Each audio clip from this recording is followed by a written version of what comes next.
Hola, bueno, este video viene de un video anterior, el que se llama Violencia Simbólica, y espero que se lo vean. Es un video corto porque es necesario para, bueno, no sería bueno que se lo vieran porque puede ayudar un poquito a entender qué es de lo que les voy a hablar hoy.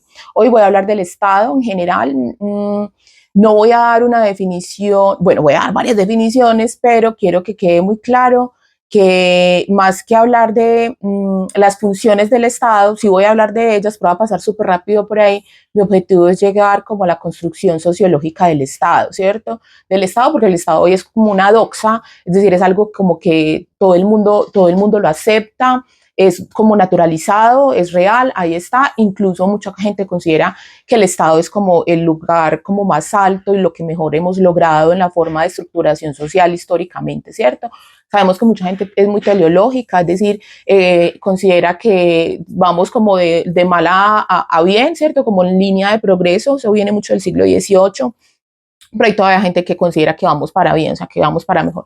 Hay otros más pesimistas que consideran que vamos para mal, ¿cierto? Bueno, ya esas son formas de ver la vida, pero la historia ya no es teleológica, ¿cierto? La historia fue teleológica hasta buena parte del siglo XX, es decir, que creíamos que íbamos en ascenso, llegando como a un lugar de evolución muy alta, y lo que ha demostrado el siglo XX y bueno, lo que el XXI es que realmente no vamos para ningún lado, o sea, que no está tan claro que vayamos para un lugar positivo, y más fácil como que sentimos que se avecina una catástrofe.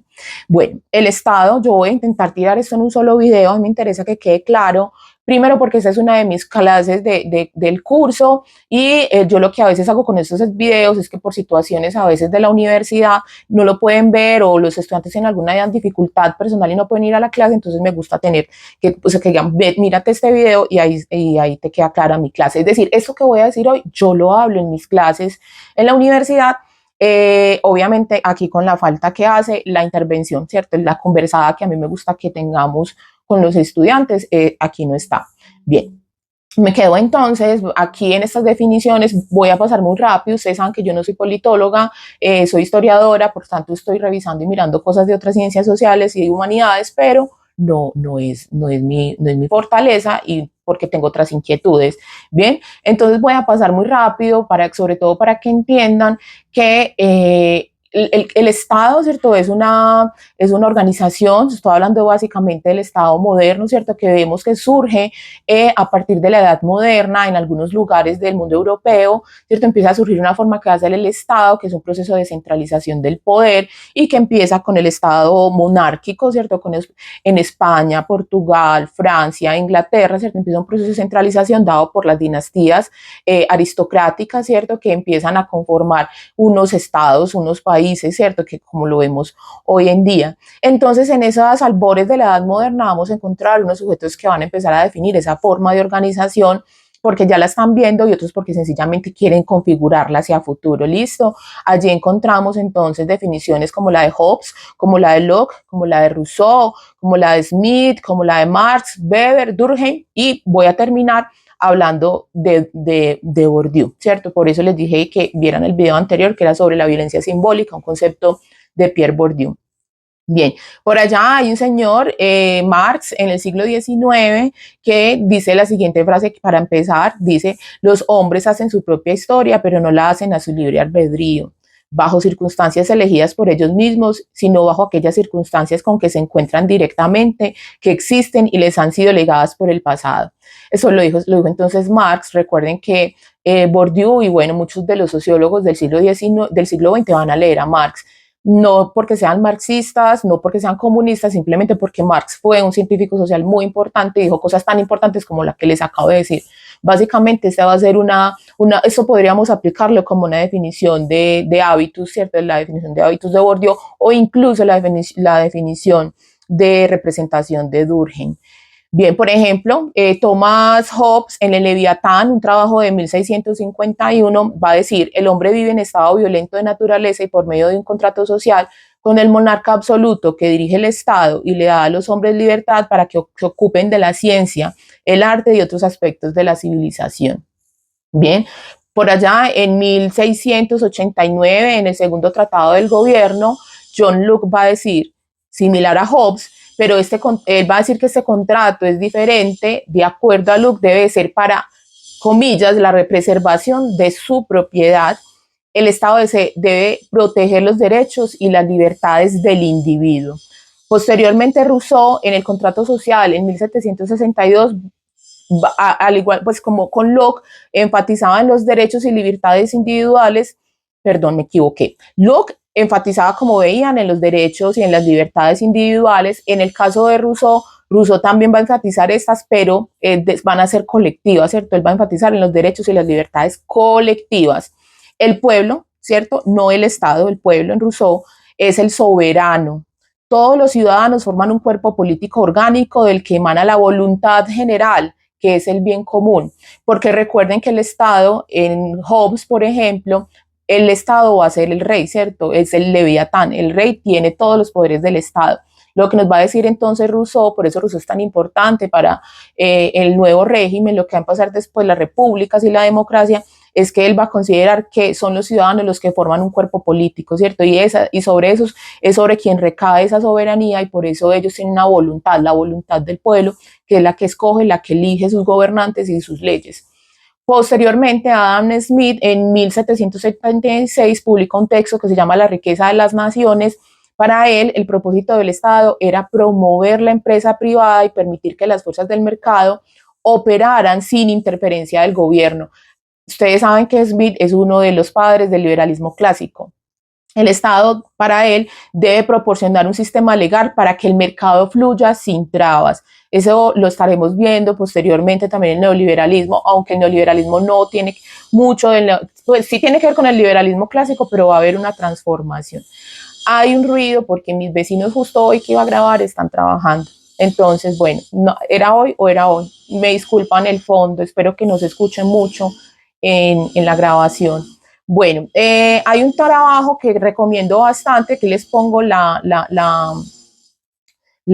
pantallita, les pongo pues como la portada. Es un trabajo de Michel Sodaro, en el cual él es un editor, un compilador, pero tiene bastantes textos allí, que se llama Política y Ciencia Política, y tiene un texto varios sobre el Estado, pero voy a citar acá, voy a leer, porque lo dice mejor que yo no lo diría tan bien, entonces lo voy a leer. En texto, es como el capítulo sexto, que se llama El Estado y sus instituciones. Bien, definición del Estado. Así es, estamos hablando, él es profesor en la Universidad de Washington, si no estoy mal, y tiene una cosa que a mí me encanta de los politólogos, y es que definen clásicos, así son así, definen sin tanto problemática y sin tanta filosofía como los sociólogos y los filósofos, y a veces como algunos historiadores como yo. Bien, entonces mira, aquí se los voy a poner, listo. Los politólogos suelen utilizar el término Estado para referirse a todas las instituciones del gobierno y administración de un país, así como a los funcionarios y empleados que trabajan en ellas. Las instituciones del Estado realizan funciones específicas de acuerdo con las leyes, reglas, directrices y otros procedimientos y prácticas establecidas. El gobierno, las asambleas legislativas, los tribunales, el ejército, la policía, las instituciones de enseñanza pública, los hospitales públicos, el servicio municipal de bomberos o de recogida de basuras. Estas y otras muchas organizaciones similares integran el Estado. Lo representan y proveen servicios para los ciudadanos a quienes los financian con sus impuestos. En sentido lato, cabe incluir en el concepto de Estado las normas y los principios operativos que guían el funcionamiento de tales organizaciones. En efecto, la Constitución y las leyes de un país, los reglamentos que establecen el funcionamiento de los parlamentos y los tribunales, los procedimientos para reclutar a los funcionarios y definir su estatuto y sus cometidos, el ordenamiento del ejército, toda esa normativa queda comprendida en el Estado. El rasgo más importante que distingue al Estado de otras entidades, como organizaciones o empresas privadas, es que tiene la capacidad de elaborar y hacer cumplir leyes aplicables a todas las poblaciones. Para ello, dispone de los principales medios del poder coercitivo: la policía, los tribunales, el sistema penal y el ejército. Precisamente porque el Estado se le reconoce, ojo, el monopolio de la autoridad legal y del uso de los medios de coerción legalmente sancionados. Quien quiera que controle el Estado accede al núcleo del poder político. Continúo. Si el Estado no puede emplear su poder coercitivo eficazmente y es incapaz de hacer cumplir la legalidad a los ciudadanos, carece de la capacidad para gobernar y puede ser tildado de Estado fallido.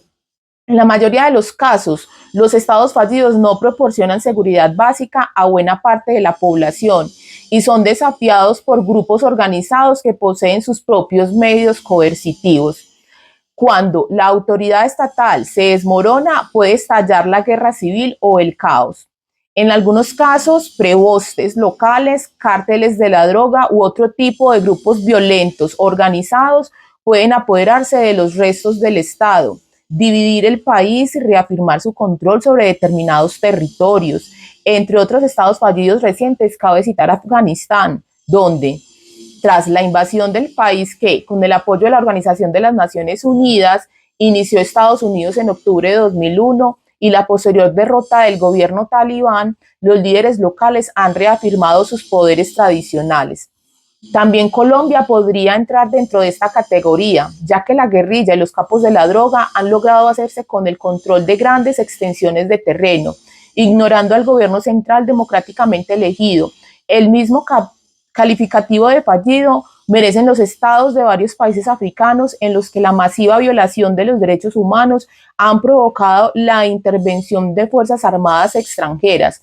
Así, por ejemplo, las tropas británicas intervinieron en Sierra Leona en 2001, seguidas por unidades militares para el mantenimiento de la paz de la ONU.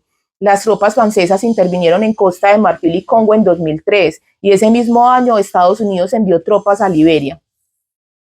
En algunas dictaduras forman parte del Estado ciertas organizaciones o grupos formalmente independientes de él, pero que influyen decisivamente en las acciones del gobierno del país. El Partido Obrero Nacional Socialista Alemán de Hitler y el Partido Comunista de la Unión Soviética representan ejemplos claros de estos sistemas de partido único o partido-estado. Tampoco el actual Partido Comunista de China, que dirige prácticamente todas las instituciones públicas del país, se distingue del Estado. La República de Irán proporciona otro ejemplo. Allí, desde que el Shah de Persia fue derrotado por el Ayatollah Khomeini en 1979, se instauró una teocracia en la que las autoridades religiosas desempeñan el papel clave de la dirección del Estado. Desde planteamientos marxistas se ha sostenido tradicionalmente que en los países capitalistas las élites empresariales dominan a los gobiernos, convirtiendo el Estado esencialmente en el guardián y protector de esa clase social económicamente poderosa. Por ello, al menos algunos marxistas mantienen que la clase dominante capitalista forma parte del sistema estatal. Muchos estudiosos no marxistas disienten de esta definición del Estado y de esta interpretación de la clase capitalista como integrante del Estado. No obstante, como demuestran todos los casos precedentes, la línea divisoria entre lo que forma parte del Estado y lo que queda fuera de él puede ser borrosa. De ahí que, en algunas ocasiones, resulta aconsejable adoptar una concepción más flexible dentro del término, que incorpore a ciertas organizaciones y determinados grupos que estrictamente no pertenecen al Estado. Para terminar, es preciso señalar que en la ciencia política coexisten al menos tres usos frecuentes del concepto de Estado. El primero, ya señalado, se refiere al conjunto de las instituciones político-administrativas y los empleados públicos, pero además el término Estado se usa como sinónimo de todo un país. En concreto, un Estado en el campo de las relaciones internacionales es un régimen político que tiene autoridad sobre la población de un país.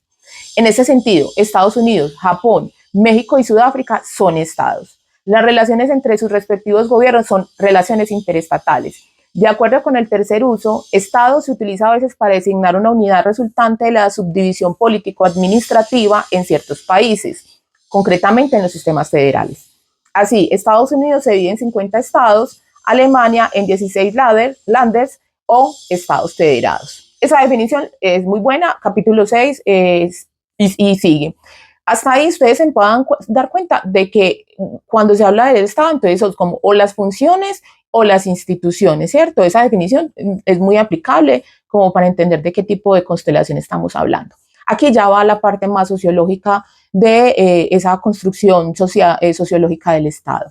Bien, me voy a basar en libro de Pierre Bourdieu, pero anuncio que él lo trabajó en varios trabajos de él, valga la redundancia, lo tiene en La miseria del mundo, que está en 1900, que lo publica en el 99.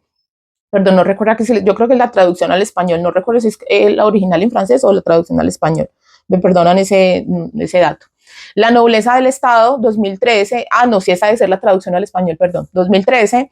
Y Sobre el Estado, 2014. Y La miseria del mundo, que es otra reedición de 2015. Me voy a basar en Sobre el Estado de 2014. Listo.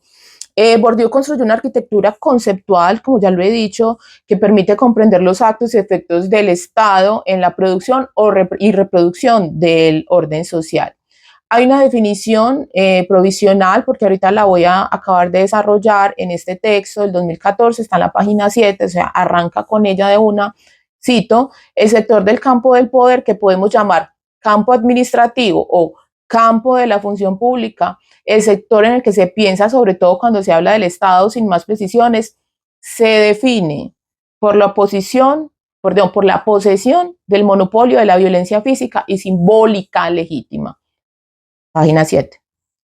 Posteriormente dice: el Estado puede interpretarse como el campo por excelencia y, según la expresión de Bourdieu, incluso como un metacampo. ¿Por qué? Porque este metacampo asume todos los campos, es decir, el Estado asume el campo económico, el campo cultural, el campo educativo, todos los campos que uno conoce, ¿cierto? El Estado es el que centraliza y tiene el control y el poder sobre ellos, ¿cierto? Al menos en la concepción del Estado moderno tradicional. Habrá unos cambios en el Estado neoliberal, ¿cierto?, que tiene que ver con la globalización y la importancia que tiene el campo económico, que se internacionaliza, ¿cierto?, se globaliza. Pero en el Estado moderno tenemos un Estado que controla todo, ¿cierto? El mercado nacional, la cultura nacional, la educación nacional, bueno, todo. Entonces eran demasiado fuertes, por eso Bourdieu va a decir que son los metacampos.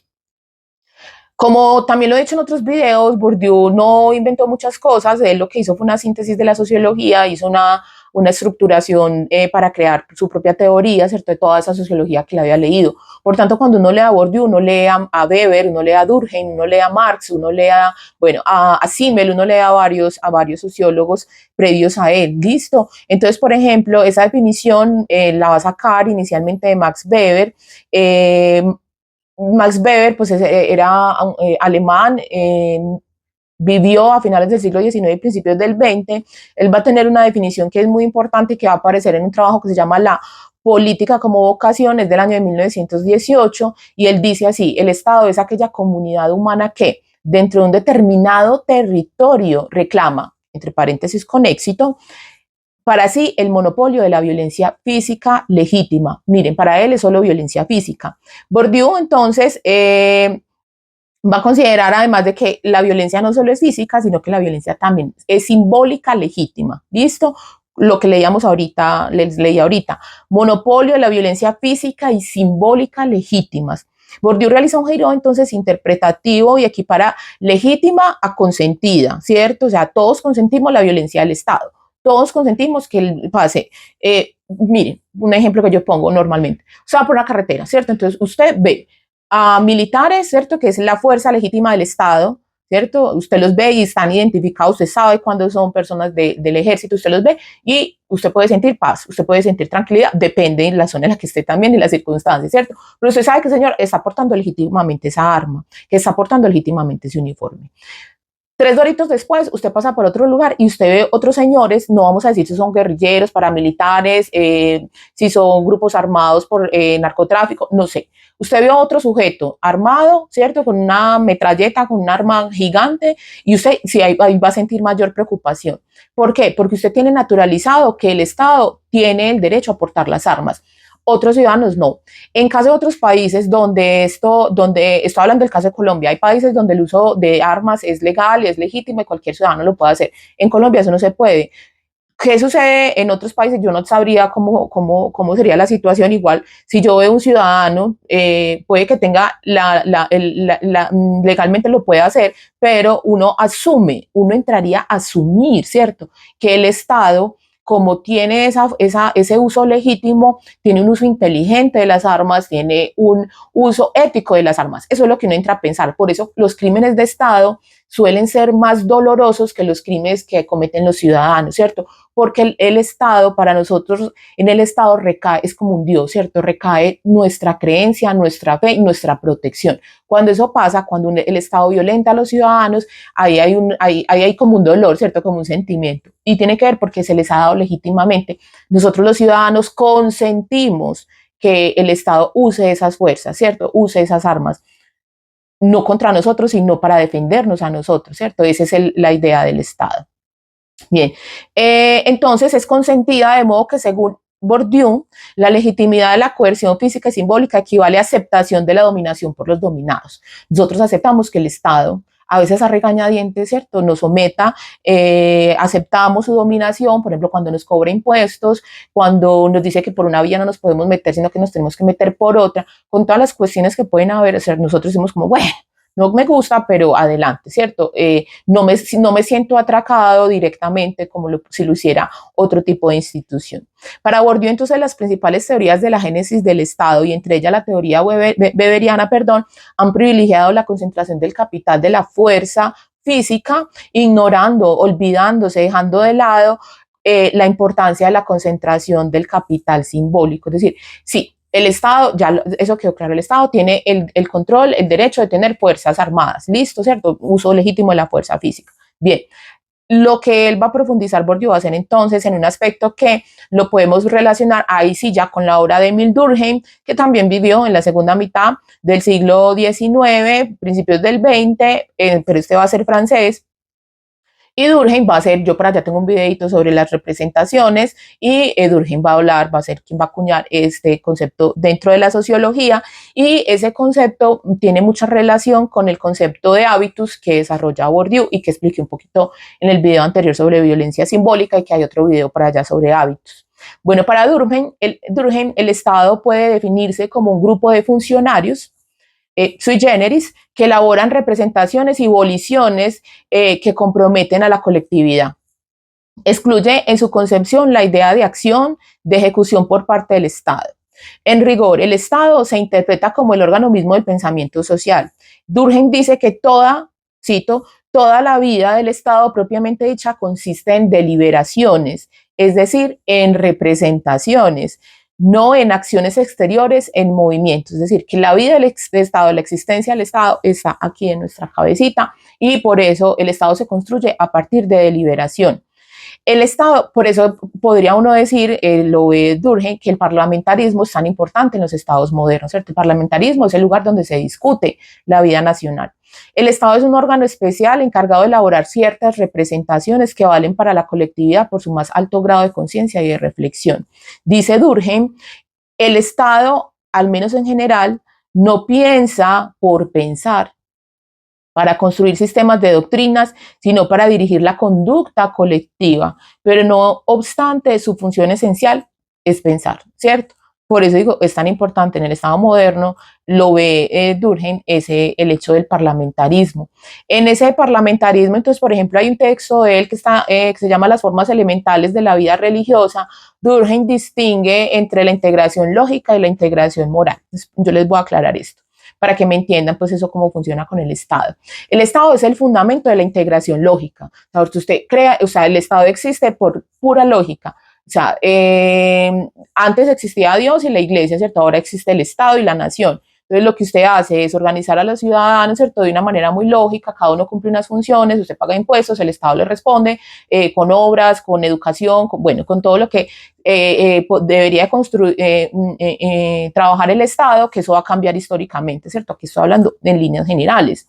Bien, y además el Estado, ¿cierto?, además de ser la fundamentación de la integración lógica, también es de la integración moral del mundo social. La integración lógica consiste en el hecho de que los agentes del mundo social tienen mismas percepciones lógicas, libertad, igualdad, por ejemplo. El acuerdo inmediato que se establece entre personas que tienen las mismas categorías de pensamiento, ¿bien?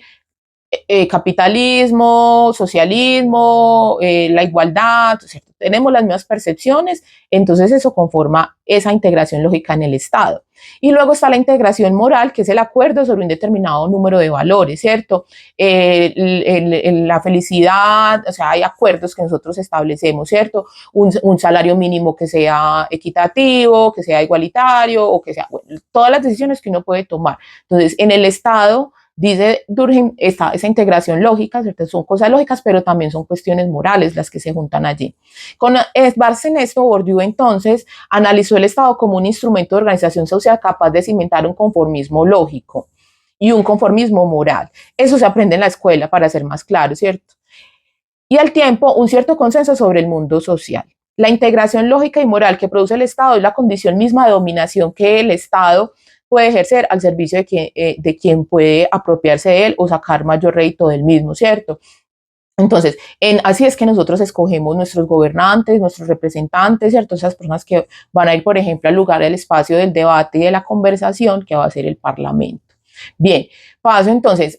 El texto sobre el Estado, entonces vamos a encontrar encontramos como 6 puntos muy importantes en los que podemos resumir este texto, y tiene que ver primero, por ejemplo, la naturaleza paradójica del Estado. Bourdieu plantea que el Estado es una estructura invisible, o sea, usted el Estado no lo ve, el Estado no está por ningún lado, usted lo que ve, y ahorita lo digamos en la definición de Sodaro, lo que usted ve son las instituciones, ¿cierto? El Estado es una idea abstracta, ¿cierto? Y hay unas instituciones que demuestran su existencia, ¿ok?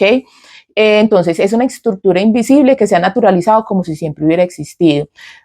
Bueno, para sociólogos, politólogos, historiadores, ¿cierto? Sabemos que el Estado es muy reciente, ¿cierto? Este Estado, el Estado moderno, viene más o menos, como les decía al principio, desde el siglo XVI, siglo XVII, siglo XVIII, siglo XIX en algunos países, ¿cierto? Entonces, es una cosa realmente muy reciente, no es histórica de toda la vida, no hace parte de nuestra naturaleza como seres humanos, no es antropológica. El Estado es una más de las posibles formas de organización que tenemos los seres humanos cuando vivimos en grupo, ¿cierto? Pero se ha naturalizado como si existiera, ¿cierto? La gente como que da por sentado que el Estado debe existir y no se imagina una vida sin Estado. El Estado no simplemente es una institución jurídica o un aparato de dominación burocrática, sino un principio de organizador de la realidad social. El Estado logra que creamos que él no existe como una construcción histórica, sino como una cosa supratemporal, siempre ha estado ahí y está para nuestro servicio. Otro elemento que encontramos en este texto de Bourdieu es el monopolio de la violencia simbólica legítima, por eso los remitía al video anterior. Siguiendo a Weber, pero profundizándolo, Bourdieu sostiene que el Estado no solo tiene el monopolio de la violencia física legítima, sino, más importante quizás, más importante aún, el monopolio de la violencia simbólica legítima, es decir, de la capacidad de imponer categorías de percepción, clasificación y pensamiento que se vuelven dominantes, como género, nación, cultura, lengua, mérito, ¿cierto? Y eso ustedes lo ven, es muy diferente las percepciones que hay en países. Voy a poner en países, en estados muy lejanos, porque es muy cercano, por ejemplo, la construcción que tenemos, el estado ecuatoriano, el colombiano, el venezolano, ¿cierto? Pero si usted lo pone, por ejemplo, estas ideas sobre género, nación, cultura, que tenemos los latinoamericanos, frente, por ejemplo, a los suizos o frente a algunos países de África o incluso de Asia, ahí cambian esas percepciones, ¿cierto? Entonces, para que tengan en cuenta que esas percepciones, esas clasificaciones son enseñadas por el Estado, sobre todo, y por eso lo mostraba en el video de violencia simbólica, la educación es sumamente importante, ¿cierto? En la educación te enseñan cuál es tu lugar social y cómo debes reproducirte socialmente. Bueno, el tercer elemento sería la formación histórica del Estado. Bueno, el Estado no surge de forma espontánea, ¿cierto? Bourdieu lo que va a estudiar es cómo, incluso desde la Baja Edad Media, se va conformando históricamente el Estado, ¿cierto? Él estudia su génesis, cómo es un muy largo proceso de constitución, como les dije. empezaba pues como que alrededor del siglo XVI al siglo XIX, pero no es que aparezca de la noche a la mañana, sino que hay un largo proceso de construcción, es un proceso larguísimo, conflictivo, no tampoco es sencillo, pues no, para que se vaya dando hay unos conflictos, hay unas fuerzas sociales, hay unas fuerzas simbólicas que, o sea, que están todo el tiempo empujando, están haciendo, bueno, fuerzas y eso va a hacer que sea una constitución muy conflictiva, va a ser gradual, va a ser diferenciada de acuerdo a los lugares históricos, a los lugares geográficos, y allí van a participar diferentes facciones de lo que vamos a llamar el campo de poder, ¿cierto?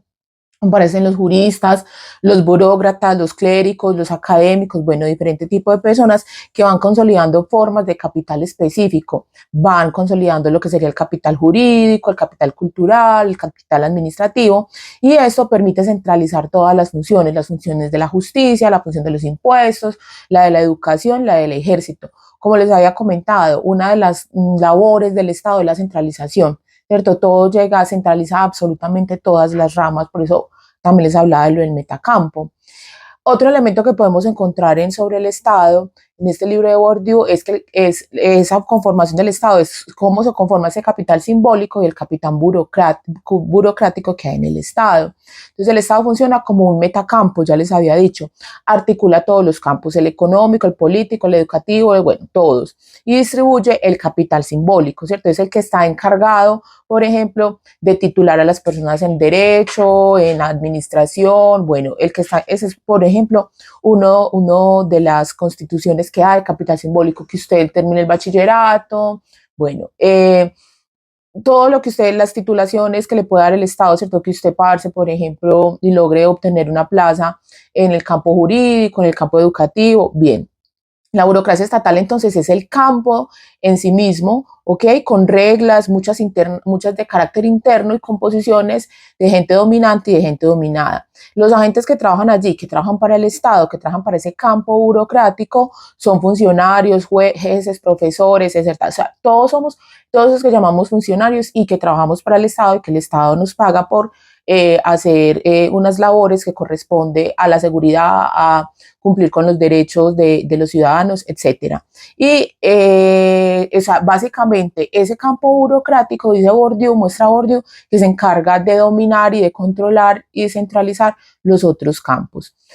Quinto elemento que podemos encontrar en este texto, los efectos de creencia de la doxa estatal. Les decía, el Estado pareciera que mucha gente la tiene naturalizado, ¿cierto? Y el Estado existe porque sí, ¿cierto? Es como que nuestra formación social siempre nos lleva a hacer este tipo de sociedad y no es así, ¿cierto? Para eso estamos también los historiadores, los sociólogos, los politólogos y otras profesiones para mostrarles que no siempre ha sido así, que esta es una forma de organización que hemos adquirido, que ahora nosotros sí hemos heredado, pues porque tiene una construcción larga, pero que no necesariamente es la única o la mejor. Bien, entonces, una de las ideas centrales es que el Estado logra imponer una visión legítima del mundo social que es interiorizada por los ciudadanos. O sea, no encontramos mejor forma de organización social que el Estado moderno basado en una democracia liberal. ¿Cierto? Esa es la idea, porque tampoco hemos probado otras formas de Estado y los historiadores que nos muestran otras, siempre esa historia se está contando teleológicamente, bueno, no todos, pero sí muchos teleológicamente, entonces están diciendo que todo tiempo pasado fue mejor, peor, perdón, entonces que nosotros hemos tenido, por ejemplo, en la esclavitud, el feudalismo, todos estos procesos históricos no fueron tan óptimos y que realmente eran necesarios para poder llegar a adquirir, digamos, una conciencia y hoy en día poder tener un estado social democrático, ¿cierto? Social de derecho. Bien, eso es una doxa, es decir, eso es una verdad que está por sentada, pero que realmente nadie cuestiona, pero que la hora de la verdad simplemente es otra creación social, es otra invención, es simplemente una idea más que puede ser llevada a ser juzgada. Listo. Y esa doxa es enseñada por el Estado por medio de las instituciones educativas, por medio de los medios de comunicación, valga la redundancia, ¿cierto? El Estado se comunica demasiado con los ciudadanos de muchas maneras, de maneras directas, de maneras simbólicas, y ahí es donde nos incluyen o nos educan o nos dan esa doxa que va por medio de ese habitus estatal, ¿cierto? De que esto está bien, o sea, de que esta es una forma correcta, idónea. Entonces, así la dominación no necesita siempre de la represión, o sea, nosotros obedecemos las leyes porque nos dicen que es lo mejor para la convivencia ciudadana, pero realmente no tienen que hacerlo mediante la represión, sino, por ejemplo, la educación, te sienten desde muy pequeñito de algunas maneras en el colegio, que te tomar distancia, hacer ciertos ejercicios, ciertas cosas que más adelante para nosotros van a ser hábitos, o sea, las vamos a tener en el cuerpo, las vamos a tener naturalizadas y las vamos a hacer sin necesidad de que allí esté la policía o el ejército obligándonos a hacerlo. Esa es la labor simbólica que les hablaba, ¿cierto? De esa violencia simbólica que ejerce el Estado, ¿cierto? Y con esto basta entonces para mantener la dominación, ¿cierto? Y para que nosotros aceptemos la dominación o el consentimiento del que también hablaba. Un sexto elemento entonces sería la escuela, la lengua y la nación, que también hacen parte. Miren que todos los elementos están muy conectados. El Estado construye la nación a través de instituciones como la escuela y el ejército, ¿cierto? El ejército, que es esa fuerza física, esa fuerza, violencia física, por decirlo de alguna manera, y la escuela, que es el que va a generar, donde se va a generar la violencia simbólica para que nosotros aprendamos el hábitus estatal, ¿cierto? De las normas de nuestro Estado, nuestros símbolos patrios, bueno, todo eso que nos va a mantener funcionando ahí dentro de ese orden social. Listo, todo esto universaliza, los estados universalizan las lenguas. Cuando uno habla de estado, de la formación de las naciones, ¿cierto? Uno primero, hay una pregunta que es primero el estado o la nación. Bien, y eso es bien interesante porque, bueno, voy a grabar un videito nuevo al respecto con nuevas actualizaciones sobre el nacionalismo, porque el que está viejo está muy basado casi que todo en texto, casi todo en Bourdieu, y voy a hacer uno con otras lecturitas muy interesantes que me he hecho al respecto. Y la pregunta es, ¿qué es primero, el Estado o la nación? Bueno, eso depende de quién se esté haciendo la pregunta. Los nacionalistas van a considerar, o sea, los que se crean, inventan la nación, van a decir que el nacionalismo es una cosa muy cultural, muy vieja. Bien, pero realmente la nación es esos señores que están formando un Estado, que dicen eso de necesita tener una idea en común, necesita tener como un cementico para que todo esto se una, y ahí ellos van a empezar a crear un nacionalismo, es decir, una cultura nacional para poder amalgamar a todas estas personas. Pero si no hay una nación primero, pensándose un pasado, en forma de un pasado con ciertas características, definitivamente el nacionalismo no existe, ¿cierto? Existe el sentido de pertenencia, existe la cultura, existe el arraigo, pero el nacionalismo como una forma específica de arraigo para defender un Estado, eso es absolutamente contemporáneo, ¿bien? Entonces el Estado es el que nos defiende y nos ayuda a cultivar una lengua, una cultura nacional, una literatura nacional, bueno, todo eso que llamamos nosotros nacional, ¿cierto? Entonces, hay una universalización que se da, por ejemplo, desde la escuela, sobre la lengua, sobre culturas oficiales, sobre lo que son, por ejemplo, las comidas típicas, trajes típicos, o sea, como todas esas ideas que son formadas desde allí, es decir, esas las incentiva el Estado, eliminando, subordinando otras lenguas, por ejemplo, lenguas indígenas o lenguas, algunas costumbres regionales, ¿cierto? Con tal de que eso no se vuelva en una división de la nación, entonces el Estado entra a organizar por medio de la educación este tipo de ideas. La escuela entonces es central para poder producir el hábitus estatal y consolidar el capital legítimo. Bueno, aquí les presento este cuadrito, un resumen sobre lo que encontramos en este texto de Bourdieu, ¿cierto? Sobre violencia, cómo define, por ejemplo, violencia simbólica y la relación que tiene con el Estado, cómo define el monopolio simbólico legítimo y su relación con el Estado, el capital burocrático, del cual dice ese espacio de luchas por posiciones dentro del aparato estatal. La relación con el Estado es que la burocracia estatal tiene autonomía relativa, pero está subordinada a la lógica del campo de poder. Hábitus estatal, entonces la disposición incorporada por los ciudadanos a aceptar como natural la estructura del Estado y su autoridad. El Estado produce sujetos que creen en la legalidad y legitimidad del poder. También más allá adelantico están viendo, pueden ver lo de la universalización, es un proceso por el cual el Estado convierte en universales ciertas visiones particulares, por ejemplo, una lengua regional se convierte en la lengua nacional. Eso se ve mucho para el caso europeo.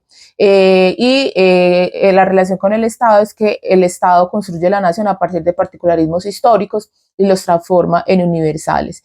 Y más abajo, ya final, entonces está la génesis histórica del Estado. El Estado es el resultado de luchas por la centralización del capital simbólico, físico y jurídico entre diversos campos. No es un ente natural, sino una construcción histórica gradual y conflictiva.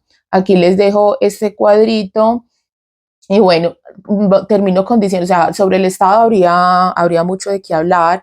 es una formación social bastante compleja, no es única, hay diferentes formas